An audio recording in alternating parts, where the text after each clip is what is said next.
welcome back to my series all about what I wish I had known about pregnancy, giving birth, postpartum, and motherhood. I'm so excited that you guys have been loving these videos. These are things that I love to talk about, and today's topic is very near and dear to my heart, and that is breastfeeding. I want to start this off by saying fed is best. No judgment if you are not breastfeeding your baby for whatever reason. I was a formula fed baby. I think I turned out fine, and you are not a bad mom if you are not breastfeeding your baby. If breastfeeding your baby is something that you want to do, I'm hoping that this video will be helpful for you guys because I'm talking about all the things that I wish I had known before starting breastfeeding. Here, crying boy, hold on. All right, we're back. Kid cannot keep the pacifier in his mouth while he's napping. So I want to start by talking about what I did to prepare for breastfeeding. The most important thing that I did was to take a course on it. The one that I took was from a website called Tinyhood, I believe. I will link it down below if I can find it. I'm not associated with them in any way, but I found it really helpful and informative. He's crying again.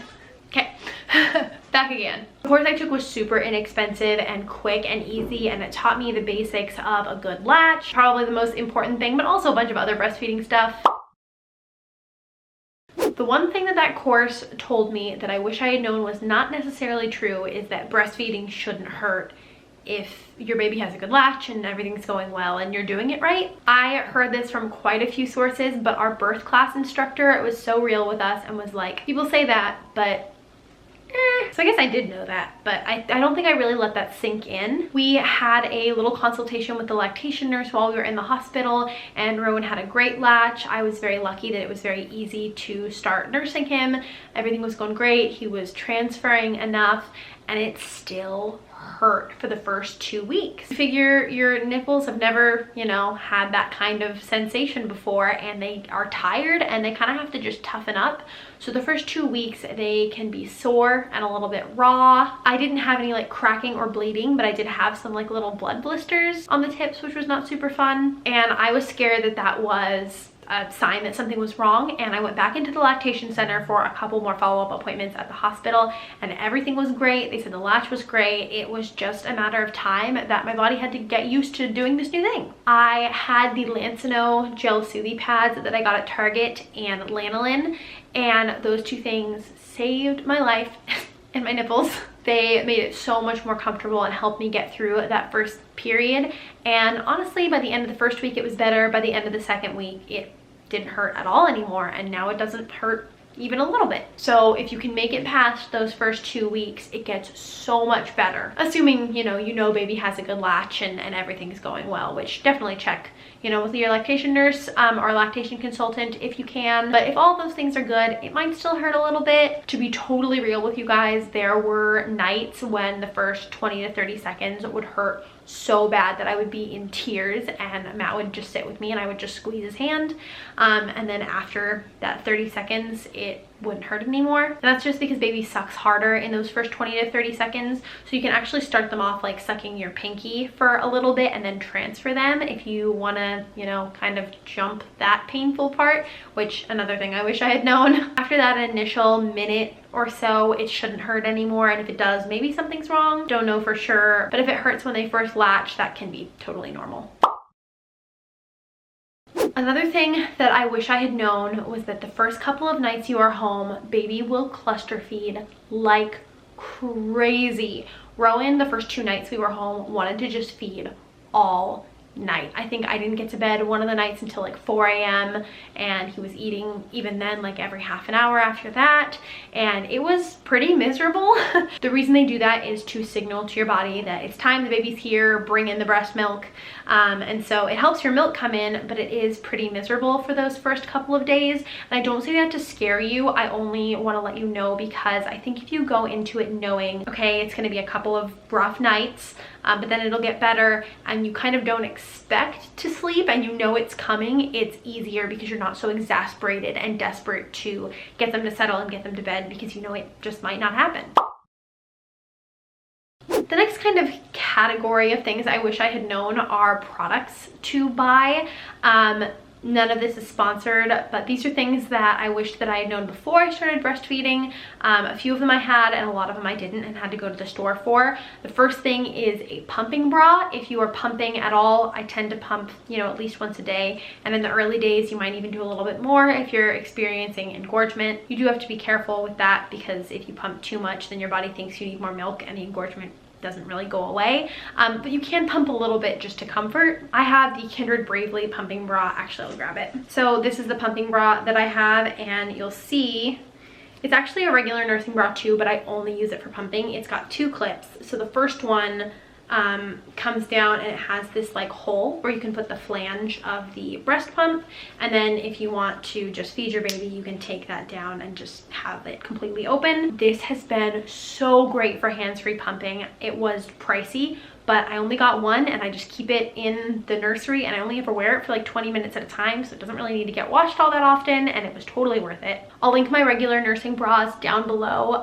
if they're in stock, because I know they go out of stock quite often. They're actually just from Motherhood Maternity, which surprised me, but they are by far the most comfortable ones that I found. They're sports bra styles. There's no clip in the back, and they're ribbed, and are they seamless? Checking. Yes, they are seamless.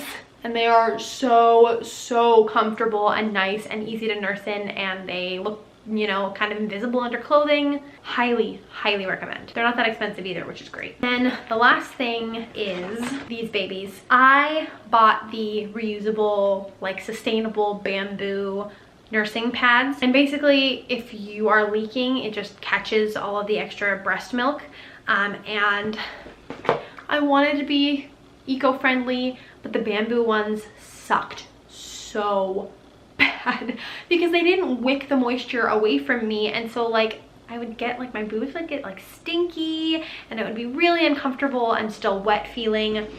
These are so good. I get these at Target. They have like a little gel pad in them, kind of like a diaper does, and even if you leak, it's like kind of a ton, you still feel dry and it doesn't stink. I only use 1 pair a day usually, so it's not that much waste, but it's kind of a necessity for me. You might be able to do the bamboo ones, I don't know. I also got the Milk Makers lactation cookies. I've gotten both flavors, the chocolate salted caramel and the oatmeal chocolate chip, and they are both delicious and they both work pretty well. So when I've had like little dips in my supply, they have been really helpful. Overall, I wish I had known how to adjust my diet for breastfeeding. You get so hungry and thirsty when you're breastfeeding because it's like 500 extra calories that your body needs every day, and being dehydrated can hurt your supply, which is not great. I've since done some research, and I'll leave a list of foods that are good to eat when you're breastfeeding down below. I know sweet potatoes, oatmeal, beets, all great, but I wish I would have known that and done a little bit more research on that so I could have the house pre-stocked with those foods before giving birth. And then the last thing I wish I had known before starting to breastfeed my son was what engorgement feels like. Your boobs get like rock hard and it's really uncomfortable and they hurt, and then when you nurse it gets better, but then they get more engorged again afterward, and it goes on like that for a few days to a week, but it does get better. And along with that, I wish that I had known that after, for me, you know, it's been about 12 weeks, and so after that 12-week mark, my boobs never get like that anymore. They never feel full, and so I started to doubt my supply, and then again I went into the lactation center to make sure everything was a-okay, and basically what has happened is that my body has figured out exactly how much milk Rowan needs, so it's no longer producing too much milk. So just because I don't feel full and I get fewer ounces when I am pumping, it doesn't mean that my supply is bad. It's just making closer to what he actually needs instead of making too much. So if that does happen to you and you're like, oh, like I feel empty, don't freak out. As long as baby is still gaining weight and seems, you know, happy, then you're probably fine. So that is it for everything I wish I had known before breastfeeding. I hope that you found this video helpful. As always, if you have questions, please leave them down below in the comments. I will answer them. I am an open book. And if you like these videos and you want to see more of them, I have already done one on what I wish I had known about giving birth and one on what I wish I had known about postpartum. So I'll leave those linked down below, and I have more coming up, so make sure you subscribe. I love you guys so much. I hope you're having an awesome day, and I can't wait to see you with my next video. Bye!